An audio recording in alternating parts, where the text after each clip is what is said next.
मित्रों नमस्कार। Kota online classes में आप सभी का स्वागत है।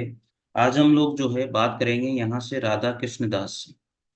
तो राधा कृष्ण दास जो भारतेंदु युग के जो मंडल है, भारतेंदु युग का मंडल, उसमें सातवें जो कवि हैं। मैंने आपको पहले भी बताया था कि सारे के सारे कवि आपको पता होना चाहिए। जो भी भारतेंदु युग में आते हैं उन सभी को आपको ध्यान रखना है कि कौन कौन से कवि भारतेंदु युग के कवि हैं। क्योंकि ये क्वेश्चन पूछ लिया जाता है बहुत सी बार कि निम्न में से भारतेंदु युग का कवि नहीं है या निम्न में से भारतेंदु युग का कवि है। तो ये प्रश्न अनेक बार पूछ लिया जाता है, इसलिए मैं आपसे ये कहूंगा कि भाई आप जो है भारतेंदु युग के जितने भी कवि हैं उन सभी को भी थोड़ा ध्यान में रख लीजिए। ठीक है। तो राधा कृष्ण दास को हम लोग यहाँ से पढ़ेंगे आज। तो सबसे पहले बात राधा कृष्ण दास से ही करेंगे। इनका जो जन्म है वो 1865 में हुआ और इनकी मृत्यु 1907 में हुई है। देखो, जो पूछा जाता है वही मैं ज्यादातर बता रहा हूँ। देखो, ज्यादा आलतू फालतू चीजें बताने की जरूरत भी नहीं है क्योंकि पूछी नहीं जाती हैं ऐसी चीजें। इसलिए आप ज्यादा चीजों को भी इतना भरिए नहीं अपने नोट्स में, ताकि फिर बाद में दिक्कत आए, याद ही नहीं हो, अरे यार इतना हो गया उतना हो गया, तो ये चीजें भी नहीं होनी चाहिए। ठीक है भाई। चलिए। तो अगर आप चैनल पर पहली बार आए हो तो मित्रों निश्चित रूप से आप सब्सक्राइब कर लीजिए और पीडीएफ के लिए टेलीग्राम चैनल को ज्वाइन कर लीजिए। देखिएगा, इनकी प्रमुख रचनाएं हैं भारत बारहमासा जो एक राष्ट्रीयता से संबंधित है। दूसरी है देश दशा, ये भी राष्ट्रीयता से संबंधित है। तीसरी है महाराणा प्रताप। तो ये पूछी जाती है महाराणा प्रताप किसकी रचना है, तो वो राधा कृष्णदास की रचना है। राजस्थान केसरी 1897 में लिखी गई, ये इनका सबसे उत्कृष्ट और बड़ा नाटक माना जाता है महाराणा प्रताप। फिर है महारानी पद्मावती मेवाड़ कमलनी, और फिर है विश्व सहाय हिंदू लघु उपन्यास इनका माना जाता है। तो थोड़ा सा आप लोग ये ध्यान दे लीजिए, राधा कृष्ण दास को ज्यादातर जो है इसमें इतनी कोई बड़ी बात नहीं है, बहुत सिंपल सा टॉपिक है इनका। तो मृत्यु और जन्म के बारे में कुछ नहीं पूछा जाता। तो ये इनकी याद रखनी है, एक तो भारत बारहमासा और एक महाराणा प्रताप, ये याद कर लेना, और एक महारानी पद्मावती। ये रचनाएं इनकी पूछी जाती है, थोड़ा सा बस इन पे ध्यान दे लेना। अब 8वें नंबर पर जो कवि आते हैं वो है लाला श्रीनिवास दास। लाला श्रीनिवास दास का जन्म हुआ 1851 में, मृत्यु हुई 1887 में। ये भी कोई इतना नहीं पूछा जाता, बस इनकी थोड़ी सी प्रमुख रचनाओं पर ध्यान दे लीजिए। प्रहलाद चरित्र, ये 11 दृश्यों का एक बड़ा नाटक रहा है प्रहलाद चरित्र इनका। तप्ता संवरण, रणधीर और प्रेम मोहिनी भी इनका नाटक है। और फोर्थ नंबर पे लिखा हुआ है परीक्षा गुरु। जो परीक्षा गुरु है वो आचार्य शुक्ल ने 1882 में रचित इस उपन्यास को हिंदी का पहला उपन्यास माना था। देखिए, जो परीक्षा गुरु है वो लाला श्रीनिवास दास का एक क्या है, उपन्यास है। तो ये पूछा जाता है कि परीक्षा गुरु जो है वो किसका नाटक है, सॉरी किसका उपन्यास है। तो ये लाला श्रीनिवास दास का उपन्यास है। और आचार्य रामचंद्र शुक्ल ने इसको जो है 1882 में रचित ये उपन्यास हिंदी का पहला उपन्यास माना। किसने? आचार्य रामचंद्र शुक्ल के द्वारा। इसके बाद में आते हैं पंडित राधा चरण गोस्वामी। पंडित राधा चरण गोस्वामी इतना इम्पोर्टेंट नहीं है। फिर है बाल मुकुंद गुप्त। बाल मुकुंद गुप्त के द्वारा लिखे गए हैं शिव शंभू के चिट्ठे, खत और चिट्ठी, ये व्यंग्यात्मक दोनों ही लेख हैं। किसके द्वारा? इस शिव शंभू के चिट्ठे पूछ ले जाते हैं बाल मुकुंद गुप्त के। ये दोनों इनके द्वारा संपादित भारत मित्र पत्र में छपे थे। इसमें भारत मित्र पत्र में ये छपे हैं मित्रों। चलिए आगे बात करते हैं। ये भारतेंदु युग और द्विवेदी युग की योजक कड़ी माने जाते हैं। ये अच्छे कवि और अनुवादक और अपने समय के कुशल संपादक रहे हैं। कौन? ये बात ध्यान दे लीजिए, बाल मुकुंद गुप्त। अब आते हैं भारतेंदु युग के अन्य कवि। अब भारतेंदु युग के अन्य कवि हैं उद्धव शतक। जो उद्धव उद्धव शतक उद्धव शतक के रचयिता जो है वो जगन्नाथ दास रत्नाकर हैं। कौन है? जगन्नाथ जगन्नाथ दास रत्नाकर। जगन्नाथ दास रत्नाकर जो है इसके रचयिता हैं, किसके? उद्धव शतक के। राधा चरण गोस्वामी राधा चरण राधा चरण गोस्वामी राधा चरण गोस्वामी ने क्या लिखा? नवभक्तमाल लिखा। ये बात भी आप याद रख लीजिए।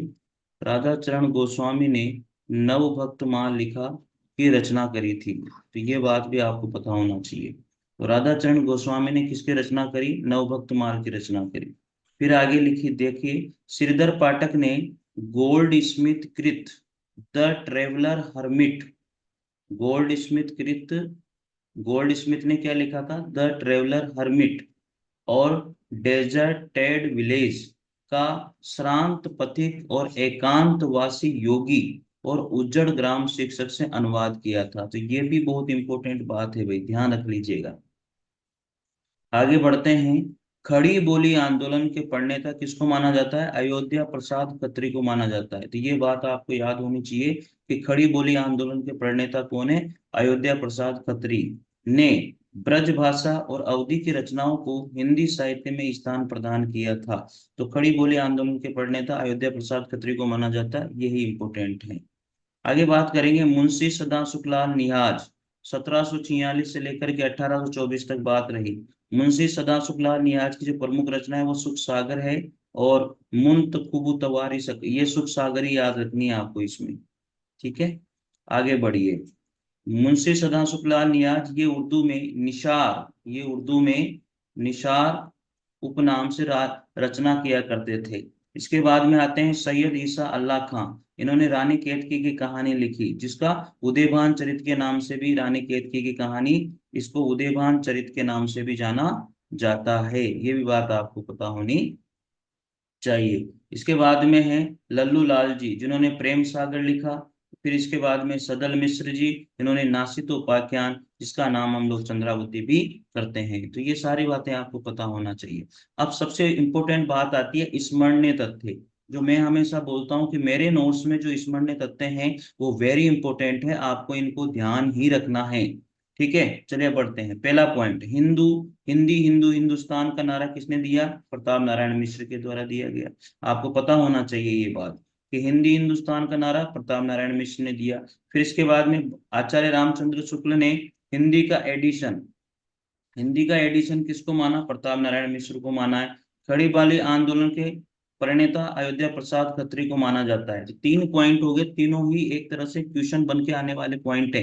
हिंदी हिंदुस्तान का नारा किसने दिया? प्रताप नारायण मिश्र ने। आचार्य रामचंद्र शुक्ल ने हिंदी का एडिशन प्रताप नारायण मिश्र को। खड़ी बोली आंदोलन के प्रणेता अयोध्या प्रसाद खत्री को। फिर इसके आगे बात करेंगे, हिंदी खड़ी बोली के प्रथम प्रतिष्ठित कवि कौन थे? अमीर खुसरो थे। हिंदी खड़ी बोली के प्रथम प्रतिष्ठित कवि कौन है? अमीर खुसरो रहे हैं। आगे बात करिए, दक्षिण भारत में खड़ी बोली में साहित्य सृजन करने वाले विद्वान कौन थे? मुल्ला वजही। आपको पता होना चाहिए कि दक्षिण भारत में खड़ी बोली में साहित्य सृजन करने वाले जो विद्वान थे वो थे मुल्ला वजही। आगे आगे है, उत्तर भारत में खड़ी बोली को अपने साहित्य का माध्यम बनाने वाले साहित्यकार गंग भाट। तो उत्तर भारत में खड़ी बोली को साहित्य का माध्यम किसने बनाया? गंग भाट ने।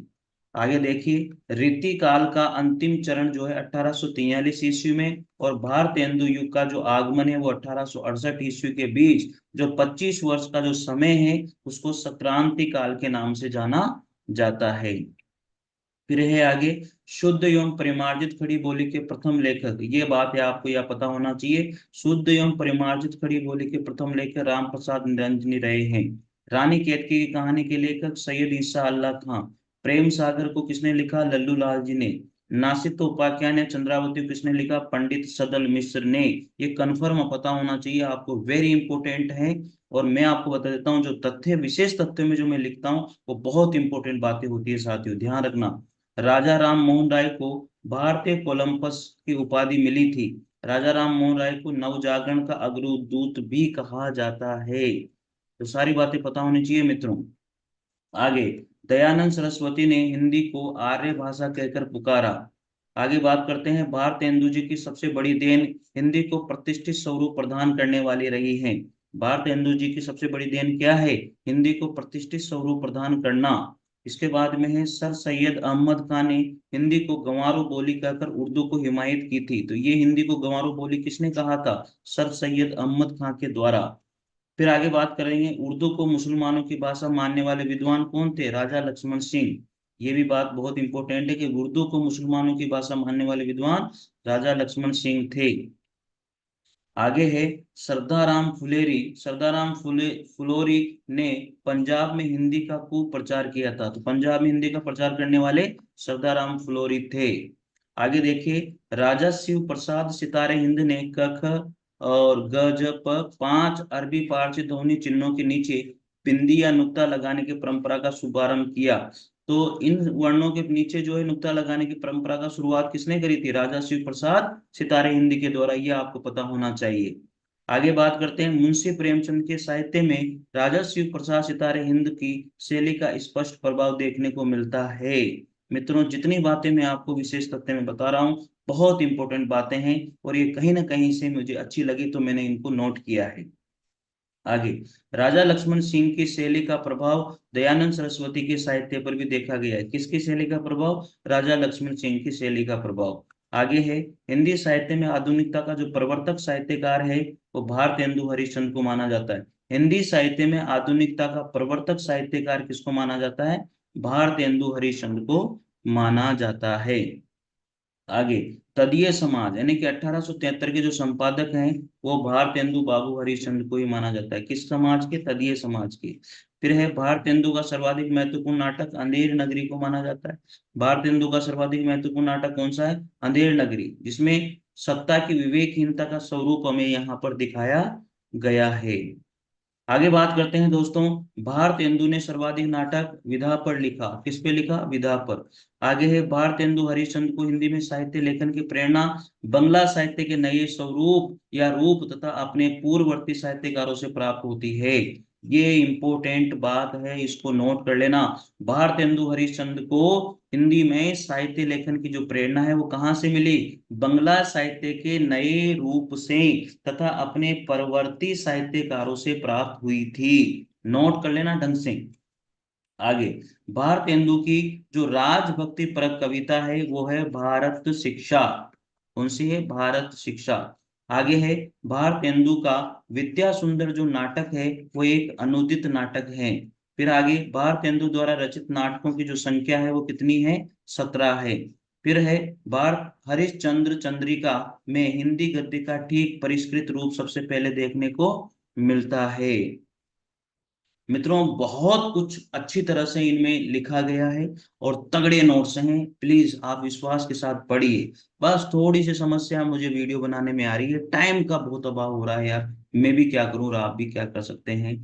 आप बस विश्वास बनाए रखिए। देखिए, अभी वैकेंसी भी नहीं आ रही है वैसे, लेकिन अपन धीरे धीरे आगे बढ़ ही रहे हैं, कोई दिक्कत वाली बात नहीं है। भारतेंदु द्वारा रचित खड़ी बोली में कविताएं फूलों का गुच्छा नामक काव्य ग्रंथ में संकलित हैं। भारतेंदु के रचित जो खड़ी बोली की जो कविताएं हैं वो फूलों का गुच्छा का जो है काव्य ग्रंथ में संकलित है। भारतेंदु ग्रंथावली भारत की समस्या पूर्ति का संग्रह माना जाता है। खड़ी बोली आंदोलन के रचनाकार अयोध्या प्रसाद खत्री को माना जाता है। भारतेंदु द्वारा रचित काव्य कृतियों की संख्या कितनी थी? 70 मानी गई है। आगे, भारतेंदु द्वारा रचित दशरथ विलाप कविता खड़ी बोली में लिखी गई। भारत दुर्दशा में भारतेंदु ने देशी राजाओं को रासब यानी कि गधा कह के पुकारा। किसमें? भारत दुर्दशा में। आगे बात करेंगे, भारतेंदु युग में बंगवासी पत्र भाषा गढ़ने की टकसाल कहा जाता था। बंगवासी पत्र जो है भारतेंदु युग में भाषा गढ़ने की टकसाल कहा जाता था।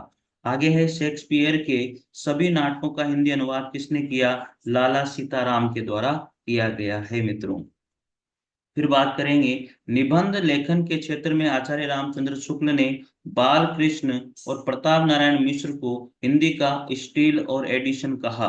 तो बाल कृष्ण को तो आचार्य रामचंद्र शुक्ल ने हिंदी का स्टील कह के पुकारा और प्रताप नारायण मिश्र को एडिशन कह के पुकारा है। देखो कितनी इंपॉर्टेंट बातें मैंने आपको यहाँ बता दी है। फिर बात करेंगे, आधुनिक काल को हिंदी साहित्य के इतिहास का दूसरा स्वर्ण काल माना जाता है।